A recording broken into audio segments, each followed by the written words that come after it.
It was a chilly morning in Silver Creek, Montana Territory, 1882. The town was still quiet, save for the faint stirrings of the night owls wrapping up their shifts at the Lucky Star Saloon. The sun had yet to rise fully, and the soft glow of early dawn peeked through the dusty windows, casting long shadows across the worn floors of the saloon. Inside, Lavisa Monroe was finishing her long shift, wiping down the bar and counting the meager tips left in her apron pocket. A mere $2.37. She was tired, bone tired from 8 years of working every hour she could find since the death of her parents when she was just 16. She'd lived on scraps and dreams ever since, saving every penny for the future she was determined to build. A boarding house of her own, a place where she could take care of people in need, just like she had been taken care of when she was younger after losing everything. Lavisa knew what it felt like to be hungry and alone, and despite the hard life, she was known for her kindness. The other girls at the saloon often marveled at how she could be so generous, despite her own poverty. But to Lavisa, it was simple. Nobody should go hungry if she could help it.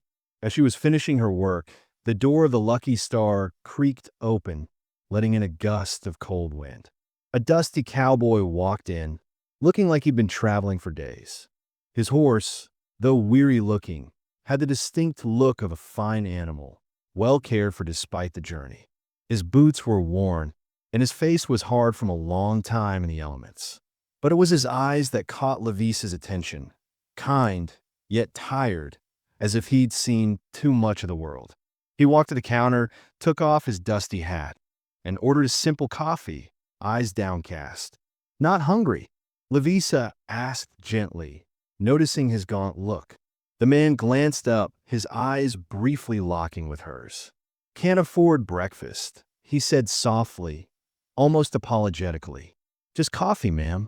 Lavisa felt a tug at her heart. She couldn't let him go without a meal, not when she knew how it felt to be hungry.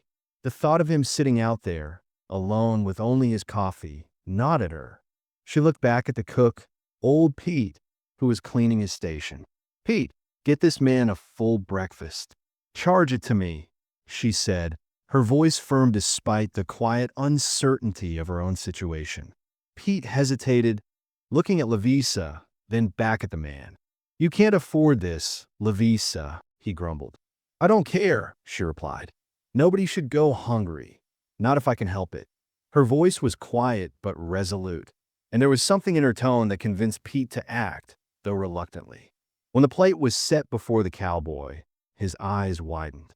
A hearty breakfast, eggs, bacon, potatoes, and biscuits with gravy, was far more than he'd expected.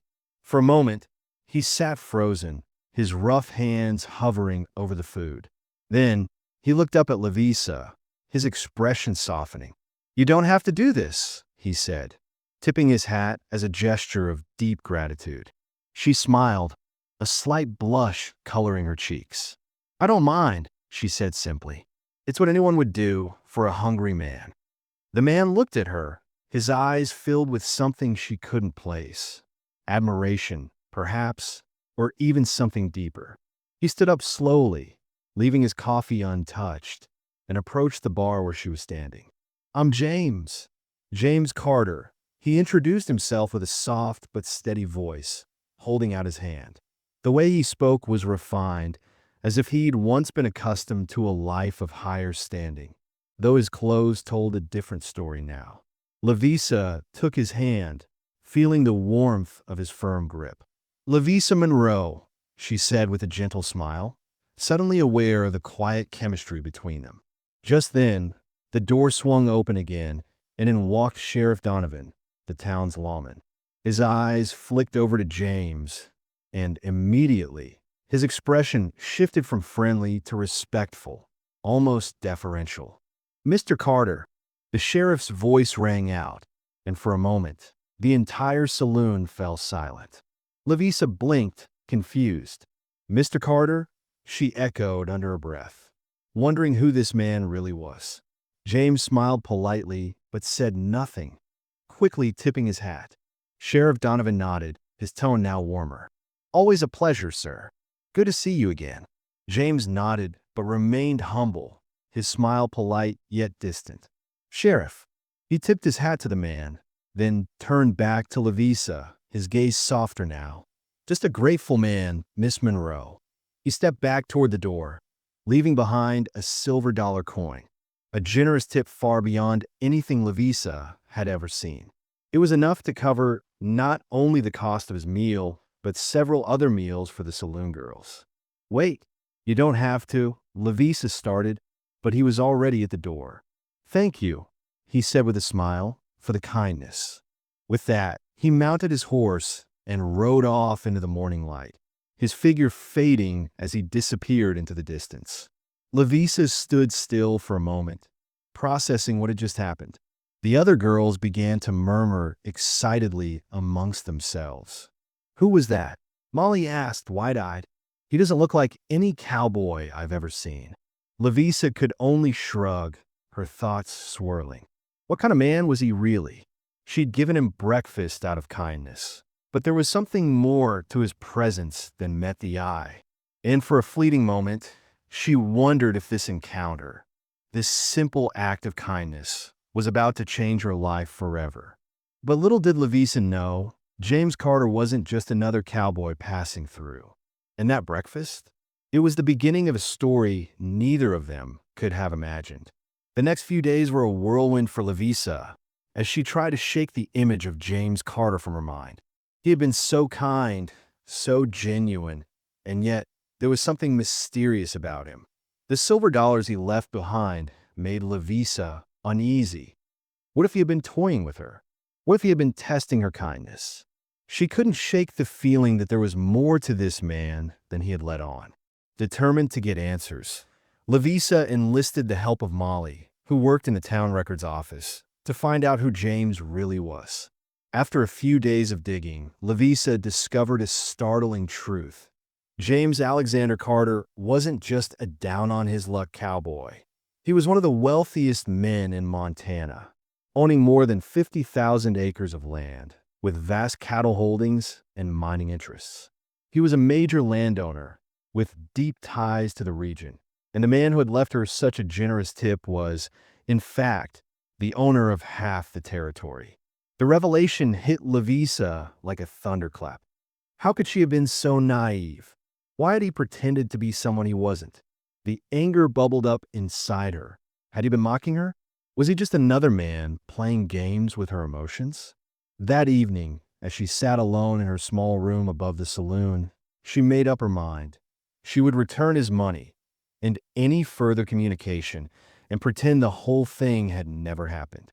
It stung, but her pride wouldn't let her be taken for a fool. Just as she was about to seal the letter to James, there he was, walking through the door of the Lucky Star Saloon, dressed in a fine suit, his presence more commanding than before. Lavisa stood frozen, her heart pounding in her chest as he approached her. He looked different, cleaner, more refined, but it was still the same man. He smiled softly, the warmth in his eyes making her feel both comforted and conflicted. Before she could speak, he took her hand gently, his voice low and sincere. "I owe you an apology, Miss Monroe," he began. "I didn't want you to find out this way, but I never intended to deceive you. I've lived a life where people only see my wealth, not the person I am. I travel in disguise to see how people truly treat me. Your kindness was the first real thing I've experienced in years." His words, laced with honesty and vulnerability, made her heart ache. He wasn't mocking her. He was seeking something genuine, just as she had been. As their conversation continued, Lavisa found herself torn between her hurt and her growing affection for him. He wasn't like the men who walked through the saloon doors every night. He had depth, sincerity, and a quiet strength that drew her in. James asked for a second chance, promising to show her who he truly was. He invited her to dinner at the finest restaurant in town, a place where someone like her, someone from a different world, might feel out of place. But James didn't care about their differences. He wanted her to join him. Despite her initial hesitation, Lavisa agreed, finding comfort in the idea that maybe, just maybe, this man wasn't like all the others who had come before him. Their dinner that evening was more than just a meal. It was the beginning of something neither of them had expected. Lavisa, dressed in her best dress, but still feeling out of place in the fine dining room, was surprised by how at ease James made her feel. He didn't care about her past, her modest upbringing, or the fact that she worked in a saloon. He cared about who she was. For hours, they talked about books, dreams, and regrets. James treated her with respect, like an equal, not as someone beneath him. By the time they finished their meal, the night felt magical. As James walked her home, riding his horse with Lavisa perched behind him, the world felt right. He kissed her hand gently before bidding her good night, and for the first time in a long time, Lavisa realized she was falling in love. Over the next month, James visited regularly, always respectful and never pushing. They went on picnics, rode horses through the Montana countryside, and shared quiet moments together. Lavisa never stopped working at the Lucky Star Saloon, her pride not allowing her to accept anything she hadn't earned herself. But with each passing day, her heart grew fonder of him. But the gossip in town didn't stop. Whispers about their relationship spread like wildfire. "What's he doing with the saloon girl?" the townswomen would say. "She's only after his money," others claimed. Lavisa overheard the rumors and felt her heart break with each unkind word. Madame Lucille, the saloon's owner, pulled her aside one evening, her face a mix of sympathy and warning. "Rich men don't marry girls like us, Lavisa. Don't get your hopes up." But Lavisa couldn't help how she felt. She had seen the man James truly was, the one who had come into her life looking for nothing more than kindness. Despite the whispers and judgments of others, she was falling for him more every day. Then, just when she thought things might take a turn for the better, James looked at her one evening and said, "Lavisa, there's something important I need to ask you." Her heart leaped in her throat. Could it be? Was he going to propose? Before she could respond, a rider burst through the door with urgent news. There had been a mine collapse, and workers were trapped. James's face darkened with concern. "This can wait," he started, but Lavisa quickly interjected, "Go. People need you." With a frustrated nod, he mounted his horse and rode off into the night, leaving Lavisa standing in the doorway, wondering if she had just missed her moment. What was it that he was going to ask? And would it change everything? The next morning, Silver Creek was buzzing with news that Victoria Ashford had arrived by stagecoach, and she wasn't just any traveler. She was the fiancée of James Carter. Lavisa's heart sank as she watched the woman step out of the coach, tall and elegant, with the kind of grace that seemed to belong to a different world altogether. Victoria was dressed in the finest fashion, her cold beauty only heightened by the entitled air she carried. She wasted no time in making her presence known, announcing to the town square that she had come to finalize her wedding plans with James. Lavisa, still reeling from her confusion the night before, was left speechless as Victoria handed over a letter written by James 3 months ago, discussing their arranged marriage and plans to settle down. The town was in a frenzy. Lavisa, the saloon girl, had been nothing more than a temporary diversion for James, a poor girl who had gotten her hopes up. The whispers spread like wildfire, and the reality of James's deceit was too much for Lavisa to bear. The pain was sharp, the humiliation even sharper. How could he have led her to believe that he was serious about their future? Why did he let her think there was something real between them if he was engaged to someone else? She felt foolish, betrayed, and angry.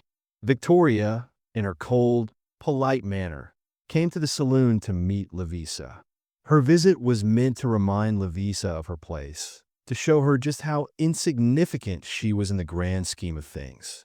With a smug smile, Victoria looked her up and down and cruelly told her, "We didn't think he was serious, did you? Men like James need proper wives, society wives. You were just a diversion, a pretty little distraction." Levisa's chest tightened with pain, but she held her ground. "He'll tell me himself," she said, her voice steady despite the storm of emotions inside her. Victoria merely smiled, her words dripping with venom. "Keep believing that, dear." The days that followed were unbearable. Levisa's pride was shattered. The other girls at the saloon cast pitying glances her way, and Madame Lucille, who had always warned her of the dangers of men like James, offered no comfort. Levisa realized that she couldn't stay in Silver Creek, not under these circumstances. She began packing her few belongings, determined to leave the town that had once held so much promise. With a heavy heart, she wrote a note to James, thanking him for the kindness he had shown her, but telling him that she understood now. He had his life, and she had no place in it. She would leave for California, where nobody knew her, where she could disappear and start anew. But as she prepared to leave, the sound of hooves caught her attention. It was James, riding in at full speed, his face a picture of urgency and exhaustion. He had heard the news of Victoria's arrival and had ridden through the night to confront her. He was out of breath but determined to explain himself, to make Levisa understand the truth. She stood still as he approached, her heart a tangled mess of emotions. He pleaded with her, his voice sincere, telling her that Victoria's arrival had nothing to do with him. It was a business arrangement between their families. "I never agreed to marry her," he said, his eyes searching hers for understanding. "I rejected the idea months ago. The letter she showed you? It's from me, telling her family that I wouldn't marry her. I don't love her, Levisa. I never did." The words were like a balm to her wounded heart, but doubt still lingered. "How do I know you're telling the truth?" she asked, her voice trembling with the fear that she might be making a mistake. "Maybe you're just telling me what I want to hear now." James's expression softened, and he took her hands in his. "Then come with me. We'll confront her together. I'll tell everyone the truth, and you'll see I've never lied to you." Levisa hesitated for a moment, then nodded. She was willing to believe him, but the pain of betrayal was still fresh, and she couldn't help but wonder if this was all just another cruel twist of fate. They rode to the hotel where Victoria was staying, and as they entered the lobby, James's anger flared. "How dare you lie to Levisa?" he demanded, his voice low and dangerous. Victoria stood her ground, cool as ever, but the fear in her eyes was evident. "Our families made an agreement," she said coldly. "This is what's expected of me." James shook his head, his fury barely contained. "You knew I never agreed to this. You knew I didn't want it, and yet you still lied to Levisa. You're trying to ruin her." Victoria's eyes narrowed. "You would choose a saloon girl over me?" she spat, her words venomous. "Over your class, your reputation? You'll throw away everything for her." James's voice was firm, unwavering. "I choose Levisa. I always have, and I always will. I've told you before, Victoria, this isn't about you. It's about what's real. And what's real is that I love her." The confrontation was intense, with Victoria refusing to back down, but James stood tall, his resolve unshakable. "You'll regret this," she threatened as she turned to leave, but James didn't flinch. "I've already made my choice," he said quietly, "and it's the only one I need to make." As Victoria left in a huff, James turned to Levisa, his expression softening. "I told you the truth, Levisa. I don't care about my reputation or the money. You mean more to me than all of it." But Levisa was still reeling. "I don't know if I can believe you," she whispered, the weight of everything crashing down on her. James stepped forward, taking her hands in his once more. "Then let me show you, Levisa. Let me prove it." And with that, he got down on one knee in the middle of the town square, in front of everyone, making a promise to her that she would never forget. As the crowd gathered, Levisa's heart raced. What was he about to ask her? And would it change everything? The crowd in the town square fell silent as James knelt before Levisa, the early morning light casting a soft glow on his face. With a steady voice, he spoke, addressing not just her, but everyone watching. 6 weeks ago, I walked into that saloon with nothing but a worn coat and hunger in my belly. This woman paid for my breakfast with money she couldn't spare. She didn't know who I was. She just saw someone in need. That kindness showed me more about character than 20 years of business ever could. I fell in love with you that morning, Lavisa. And every day since, I've fallen deeper. He looked up at her, his eyes full of sincerity. Lavisa Monroe, will you marry me? I'm not offering you my territory or my wealth, but I am offering you my heart, my partnership, and my future. If you say no, I will respect it, but I need you to know you're the only woman I will ever want. As he pulled out a simple, beautiful ring, a symbol of the life he wanted to share with her, Lavisa's mind raced. She looked around the square, seeing a mix of shock, disapproval, and a few supportive faces. She felt torn. James was willing to sacrifice everything for her, his empire, his reputation, his wealth, just to have her by his side. But she was nobody, no family, no fortune, nothing to offer him except her heart. The weight of the choice threatened to crush her. Could she be the one to ruin his life, to destroy everything he had worked so hard for?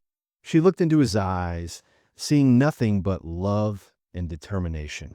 She didn't want to be the cause of his ruin, but she also couldn't live without him. As the crowd waited in breathless anticipation, Lavisa's voice broke as she whispered, "Yes.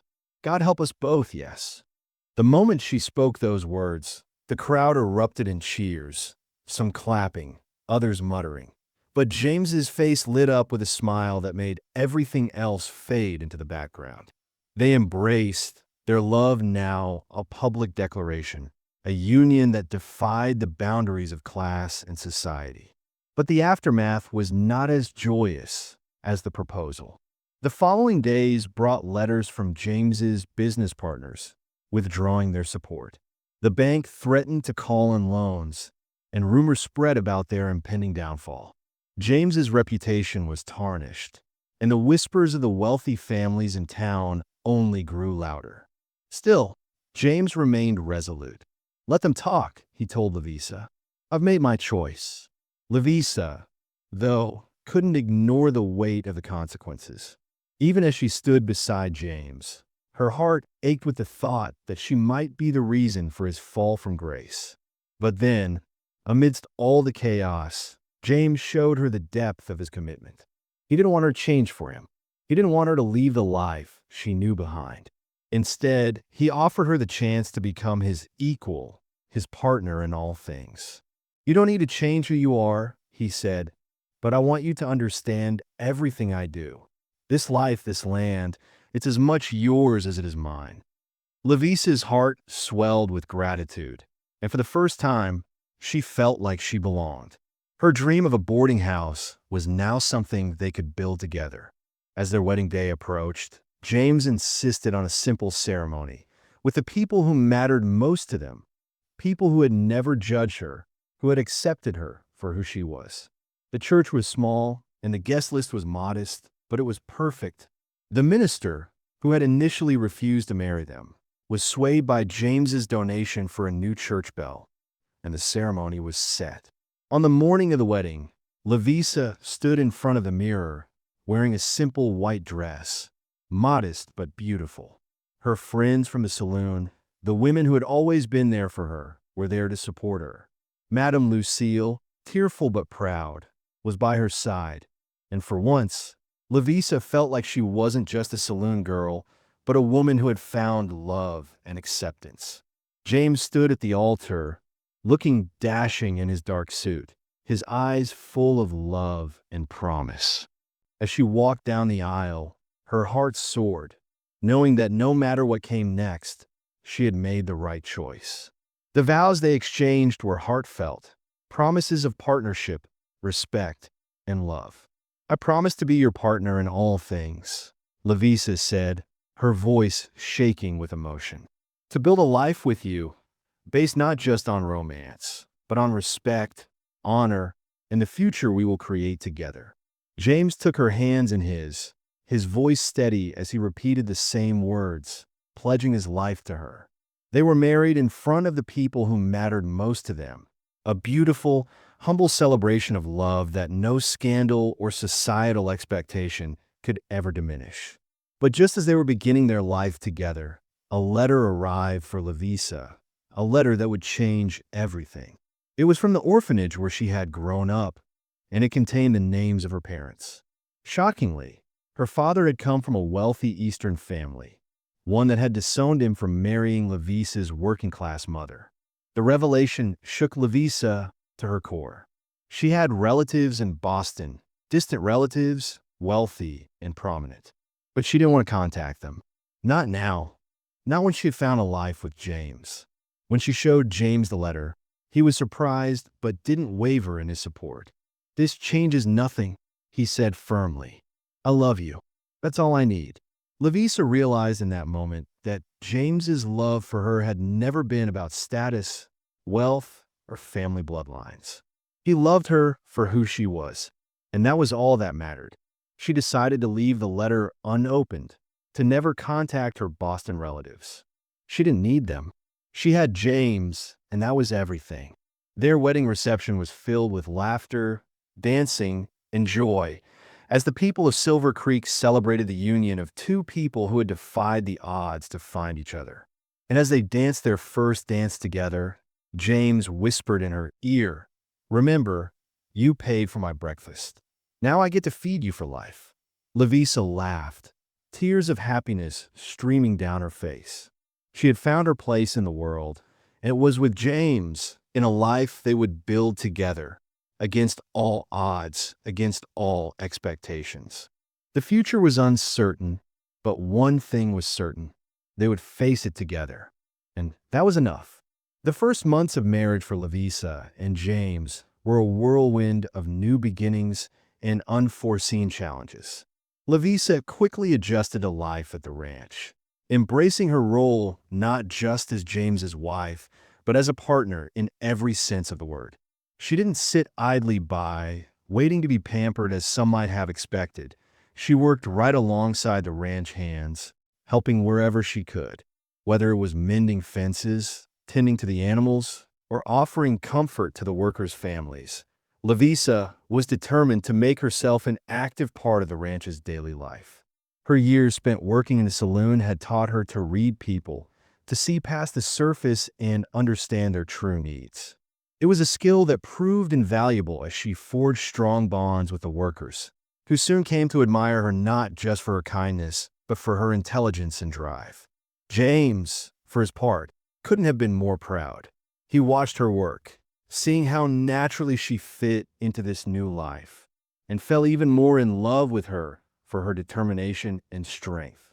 Lavisa's natural grace and warmth started to change the dynamics at the ranch. When the workers faced difficulties, Lavisa was there, helping to solve problems with calm precision, using her empathy and intuition to guide her decisions. She also began pushing for changes that would ensure the prosperity of the land and its people. One of her first suggestions was to implement a profit-sharing model with the loyal workers, something that James had never considered but quickly realized the merit in.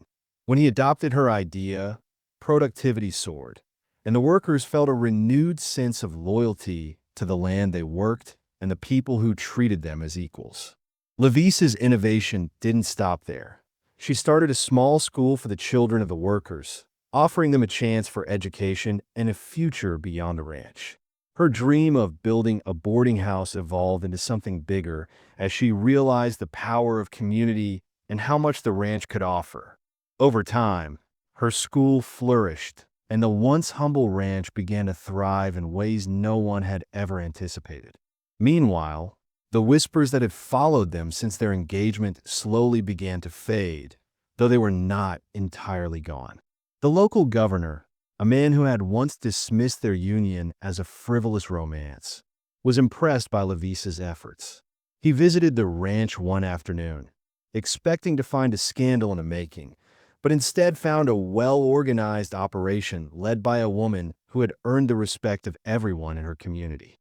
His wife, equally taken by Lavisa's charm and intelligence, became a staunch ally, helping to open doors that had once been closed to them. Slowly, society's cold reception to their marriage started to thaw, but the core opposition remained. There were still those who could not stomach the idea of a wealthy man marrying a woman from the saloon. Despite this, Lavisa felt a sense of peace in her work. She was building something real, something that mattered, and for the first time in her life, she wasn't just surviving, she was thriving. But just as the ranch began to flourish, disaster struck. A severe drought gripped Montana territory, and the once fertile land began to dry up. The riverbeds that had once flowed with water were now cracked and barren, and the cattle, which had been the backbone of James's empire, began to perish. The crops that had promised to yield a bountiful harvest withered in the heat, and with each passing day, the situation grew more dire.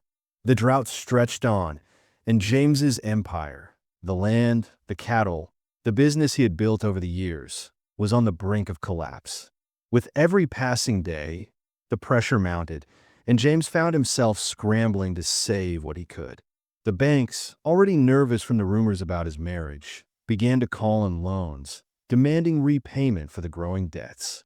James's business partners, who had already been wary of his marriage to Lavisa, began to panic. They blamed him for being distracted, for putting his personal life before the ranch's welfare. "This never would have happened if you had married Victoria," they said, their voices cold with reproach. James, who had always been a man of unwavering confidence, began to show cracks in his facade. The stress of the situation weighed heavily on him, and the burden of potentially losing everything he had worked for began to take its toll. Lavisa watched her husband's gradual decline with a heavy heart. She saw the exhaustion in his eyes, the weariness in his shoulders as he worked day and night, trying to keep the ranch afloat. But even with all his efforts, it was clear that the empire he had built was crumbling. It was then that James's largest remaining partner, William Thorne, a wealthy railroad magnate, summoned him to a private meeting. Thorne, who had always been a shrewd businessman, laid out an ultimatum. He would invest enough money to save the ranch, to keep everything afloat, on one condition. "Annul your marriage to Lavisa," Thorne said coldly. "Marry my daughter instead. You need to restore your reputation. Make the merger official. Only then will I provide the capital you need." The offer was tempting. It promised to save everything James had worked for, to protect his empire, his legacy. But what cost? "I can't do that," James said firmly, his voice low with determination. "Lavisa is my wife. I won't give her up for anyone, not even you." Thorne's eyes narrowed. "Then you'll lose everything," he warned. "Your ranch, your cattle, your territory. You'll be bankrupt within 6 months. James's expression hardened. "Then I lose it. But I keep Lavisa," he said, his voice resolute. Thorne, stunned by the refusal, shook his head in disbelief. "You're a fool, Carter," he muttered, but James didn't flinch. "Perhaps," James replied, "but I'm a fool in love." Lavisa overheard part of the conversation when she arrived with lunch for James the next day. She had no idea that their marriage was the cause of so many problems. Her heart sank as she listened to Thorne's ultimatum and saw the look of anguish in James's eyes. For a moment, she felt the weight of the decision. Her presence, her love, was destroying the very thing James had worked so hard to build. Guilt washed over her, and without a word, she left the office, retreating to the privacy of their home. As the days went by, Lavisa struggled with the reality of her situation. She loved James with all her heart, but she couldn't be the cause of his ruin. In the dead of night, she made a decision. She would go to Thorne, offer to leave James, and ask him to save the ranch. It broke her heart to think of it, but she loved James enough to sacrifice her own happiness for his future.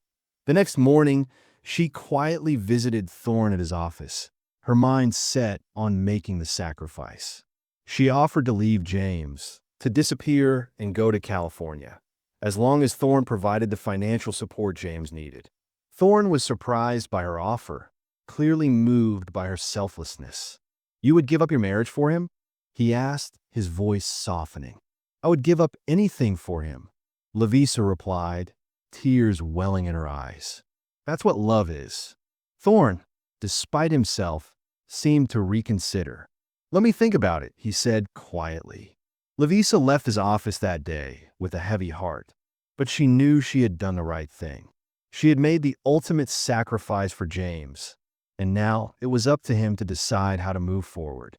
Unbeknownst to James, Lavisa had a secret plan of her own. She had saved some of the money James had given her and had used it to write to her newly discovered relatives in Boston, explaining the situation honestly and asking for a loan to save the ranch.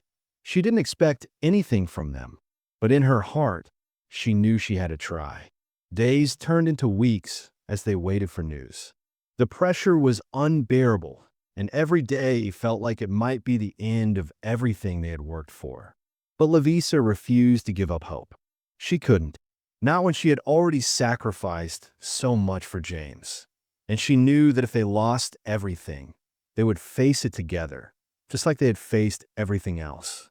But as the deadline for the loan repayment approached, Lavisa received a letter that would change everything. The letter from her relatives in Boston had arrived, and they had agreed to help. The Winslow family, moved by Lavisa's honesty and the love she shared with James, offered a loan that would save the ranch and keep everything intact. Lavisa knew that this was their last chance, and she couldn't wait any longer. She rushed to the meeting with James's business partners, heart pounding with anticipation. She couldn't keep the secret any longer. This was their future, and she was determined to save it. As she entered the meeting, she was not alone. Two well-dressed gentlemen from Boston, her cousins, stood beside her, carrying briefcases full of the documents that would save James's empire. She turned to James, her eyes filled with emotion. "James, I need to tell you something," she said, her voice shaking. "These men are my cousins from Boston. They've agreed to help us." The documents they presented were enough to turn the tide. With the loan secured, James's business partners were satisfied, and the empire that had once seemed on the brink of destruction was saved. James's eyes filled with tears as he realized what Lavisa had done for them. She had given up everything, even her pride, to ensure that their life together would continue. It was a sacrifice he would never forget. The ranch was saved, and so was their future. But the journey was far from over. They had faced their greatest test, and they had come out stronger, more united than ever before. The future was uncertain, but Lavisa knew one thing for sure. No matter what came next, they would face it together. The revelation that Lavisa had saved James's ranch sent shockwaves through their lives. The Winslow family's loan had been a lifeline they so desperately needed, and with it, James's empire was back on track. The creditors were satisfied, the business partners were relieved, and most importantly, the ranch was saved. For Lavisa, however, the weight of her decision began to sink in. She had come from nothing, a saloon girl with a dream of a better life. And now she had not only helped save the man she loved, but had proven to herself that she could rise above her past. With the loan secured, the ranch began to flourish again, slowly but steadily. James, with Lavisa by his side, implemented new water conservation techniques she had suggested, and although the drought had taken its toll, they began to see improvements. As the cattle recovered, the land started to breathe again, and the future began to look a little brighter. The changes at the ranch were a testament to their partnership. Lavisa's work was now recognized not only by the workers, but by the entire community. She had created a culture of respect, loyalty, and progress. The school she had founded for the children of the workers expanded, and the workers themselves, who had once only known hardship, were now seeing the fruits of their labor in ways they had never imagined. James's once solitary world, where wealth and land were his only companions, was now full of life, laughter, and a sense of community. The ranch was no longer just a business. It had become a home, a place where everyone had a stake in its success.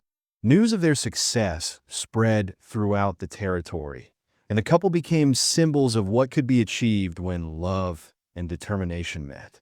The changes they had made together inspired others in the region to adopt similar practices, creating a ripple effect that began to transform the Montana territory. It was a revolution of sorts, not of rebellion, but of love, kindness, and business acumen. James and Lavisa became role models, their story one of overcoming adversity and embracing change. It wasn't long before they were invited to the governor's mansion, an honor they never expected, considering their humble beginnings. When they arrived, the governor's wife greeted them warmly, impressed by what they had accomplished. "You two are changing the future of this place," she said. "You're proving that true wealth isn't just about money. It's about what you do with it, how you treat others." For James and Lavisa, the invitation was a recognition of their hard work and the values they had always believed in. Yet, despite the praise and admiration, they remained grounded, knowing that their journey was far from over. They had built a life together, but there were still challenges ahead. One of those challenges came in the form of Victoria Ashford, whose jealousy had never truly subsided. Although she had left town in a fit of rage, her resentment still lingered, and she had spread rumors about Lavisa and James, trying to tarnish their good name. Victoria's father had been behind many of the whispers, seeking to ruin James's reputation in the business world. Yet, none of it seemed to matter. The territory was prospering, and the people who had once doubted them were now singing their praises. Lavisa's heart swelled with pride as she watched the ranch flourish, but her joy was tempered by the thought of what had almost been lost. The memories of the days when she thought she might lose James were still fresh, but now, with every passing day, those memories felt more distant. The ranch was thriving, and so was their relationship. James and Lavisa were partners, equals, and their love had been tested in ways they could never have imagined. But they had weathered the storms, and together they were building something lasting. 1 year after the crisis had passed, Lavisa found herself in the kitchen of the newly renovated Lucky Star Saloon, now turned respectable restaurant and inn. She had taken the savings she had set aside for her boarding house and used it to buy the old saloon. With the help of James, she had transformed it into a beautiful establishment, one that offered not just food, but a place for people to gather, to find community and comfort. Lavisa had realized that her dream wasn't just about a boarding house. It was about creating a space where people could feel at home, no matter their background. The restaurant was a huge success, and it became a symbol of everything they had worked for. Lavisa's past no longer defined her. It was her actions, her kindness, and her determination that spoke for her now. The restaurant quickly became a hub of activity, with people from all walks of life coming together to share a meal, a drink, or simply to enjoy the warmth of good company. It wasn't just a place to eat. It was a place where Lavisa's vision had come to life. The workers from the ranch came in for dinner, sitting side by side with the more affluent members of the community. Everyone was welcome, and everyone was treated the same. It was a beautiful thing to see. As the years passed, Lavisa's legacy grew. She became known not only as James Carter's wife, but as a pillar of the community. She continued to run the restaurant, to help with the workers' education, and to nurture the land that had once seemed so foreign to her. James, too, was thriving. Their partnership had changed everything. They were no longer just a wealthy landowner and a former saloon girl. They were a team, building a future together, a future based on mutual respect, love, and a deep sense of community. One day, as they sat in the restaurant, watching their children run around and play, Lavisa thought about how far they had come. Their life had started with a simple act of kindness, her decision to buy a hungry cowboy breakfast, and it had led them to this moment. Everything they had built, from the ranch to the restaurant to the school, was born from that one choice. Lavisa smiled as she watched James laugh with their children. They had overcome so much together, And now, they were building a legacy for their children, a legacy that would last for generations. As they looked out the window, the Montana territory stretched before them, wild and untamed, but full of promise. It was a place where anything could happen, where dreams could come true. And Lavisa knew that, together, they could face whatever the future held. Her heart swelled with pride as she realized that they had not only built an empire, they had built a home, a family, and a legacy that would live on long after they were gone. The legacy wasn't just about wealth or land. It was about love, kindness, and the power of one small act to change the world. It was about a woman who had paid for Cowboy's breakfast and changed the course of history. Years later, as they celebrated their success and the life they had created, Lavisa looked at James, her heart full of gratitude. "Remember that morning?" she asked softly. James, with a smile, nodded. "Every day," he replied. "Best breakfast I ever had." Lavisa laughed, tears in her eyes. "Best $2 I ever spent." As they embraced, their children played nearby, and the restaurant hummed with life, Lavisa realized that the legacy they had built wasn't just for them. It was for everyone who had ever believed in kindness, in second chances, and in the power of love. And that, she knew, would be the greatest triumph of all.